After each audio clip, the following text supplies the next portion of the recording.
For today's video mga sir, mayroon tayong exciting topic patungkol sa ECU remapping ng ating mga motorsiklo. We're diving deep into the world of motorcycle remapping and how it can transform your two-wheeled experience. Una, ano ba talaga ang motorcycle remapping o mas kilala sa tawag na ECU remap? ECU remapping involves modifying the motorcycle factory settings para mas ma-optimize ang performance ng motor. Kasama dito ang pag-adjust ng fuel-air mixture, ignition timing, at iba pang factor para mas lalong ma-enhance ang overall riding experience sa ating mga motor. Secondly, para kanino ang remap ECU?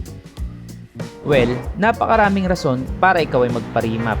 Una, ang pagre-remap ng motor ay nagre-resulta ng pag-unlock ng additional power at torque. Pangalawa, remapping can improve fuel efficiency sa pamamagitan ng pag-optimize ng fuel-air mixture leading to a better mileage. Bibigay rin ito ng positive na resulta gaya ng poor idling at throttle response ng motorsiklo. Dito sa Pilipinas ay alam natin na marami ang naiengganyo sa paglalagay ng mga aftermarket pipe, which is a common result na nagbabago ng tinatawag na AFR reading. Nagiging rich or lean ang isang motor nang nagpapalit ng pipe na talaga namang nakakasira ng makina in the long run. Maaaring okay pa ngayon pero bukas baka hindi na. Saan, sino ang pwedeng mag-remap?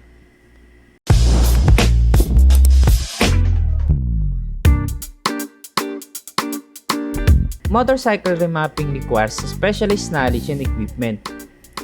It is not a DIY project. It's best done by experienced professionals who have the expertise and access to advanced diagnostic tools. Sa mas madaling sabi ay doon sa may alam at may tamang gamit patungkol sa pagre-remap. Dahil kapag ito ay ginawa ng kung sino lamang, ay maaaring maging resulta ng poor performance at pinakamasakit ay pagkasira ng makina. Kaya kung kayo ay naghahanap ng reputable tuning shop, commendable ang 3X15 Dyno. Located ito sa Barangay Panikihan, Gumaa, Quezon. Pwede mo silang i-search sa mga mapping application gaya ng Google Map. Sir, makikita nyo naman yan dito yung papuntang Calawag, Lopez. Doon sa may gate. Dito lang yan. Yan, ECU remap. Yan, 3X15. Ito yung pakabila, pa Manila. Tapos yung kabila, pa Lopez yun, o pa Bicol.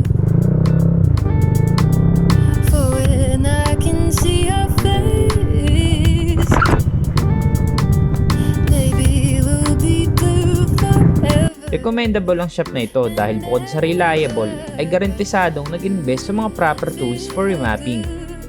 Mayroong accurate dyno bed and roller at correct AFR tuner.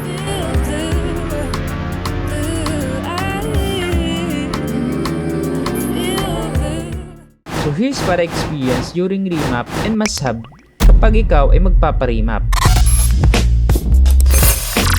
Para mas sulit ang remap sa aking motor ay pinalagyan ko na ito ng pang-DE ng panggilid. Currently din ay naka JBT pipe ako kaya kailangan talaga na ipa-remap ito.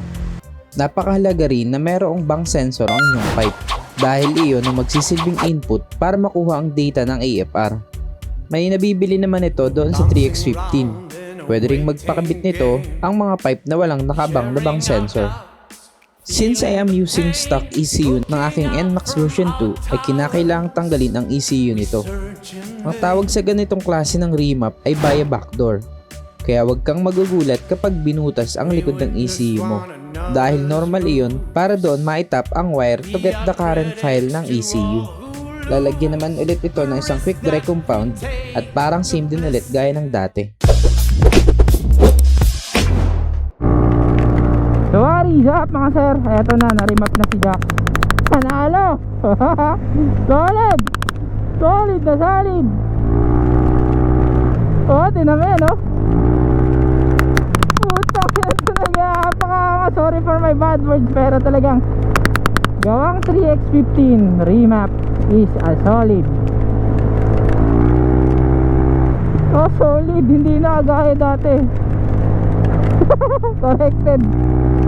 Walang dead spot, alam mo 'yun.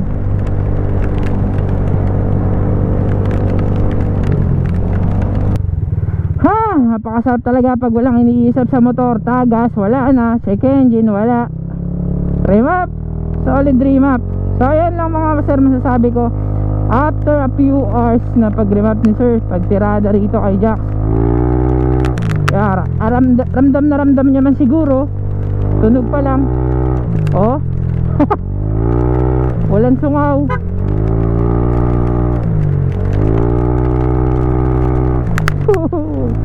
Ay! Ay! Corrected na kasi mga sir yung AFR niya na tono na, no? Ang auto nitong motor ko mga sir ay ano na to, sobrang taas na. Nasa 17 na ata ito, mag-80 na yung auto nito kasi daily driven bike to. Almost magti 3 years na to sa February 20. Pero yun nga, pero yun mo ganyan ka-smooth yung takbo. After nung tagas natin itong video, no, nung nakaraang video natin, ang tagas natin, eto, nilamap siya ni sir, tinono, fine tune yung AFR tune talaga niya. Wala akong masabi, as in talagang hands down kay sir, no, hands down, sobrang solid. Yan, mapapakinggan nyo naman mga sir sa tunog. Nakapanggilid naman, puset panggilid. So far after remap ni Sir Stephen, yun, hands down. Kaya doon sa mga tropa natin na nagdadalawang isip magpa-remap, huwag na kayo magdalawang isip. Kasi once talaga nagpalit kayo ng exhaust, ng pipe, no, mababago talaga yung AFR reading yan. Kanina nung sinalang to si Jax, ang reading ng AFR niya ay 14. So ang ibig sabihin ata nun, if I'm not mistaken, lean siya.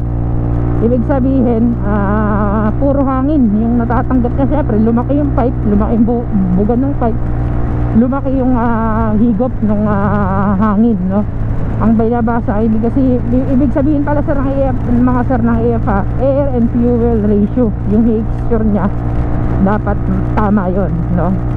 So ito at corrected na siya, naglalaro sa 12.8 to 12.8 nga hanggang 13.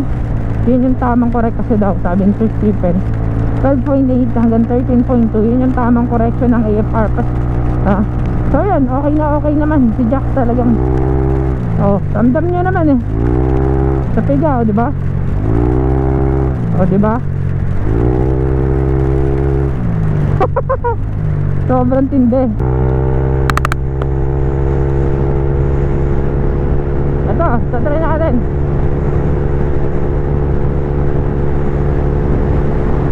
Haha, hindi pwede. Napakadulas ng daan. Daka-curved pa.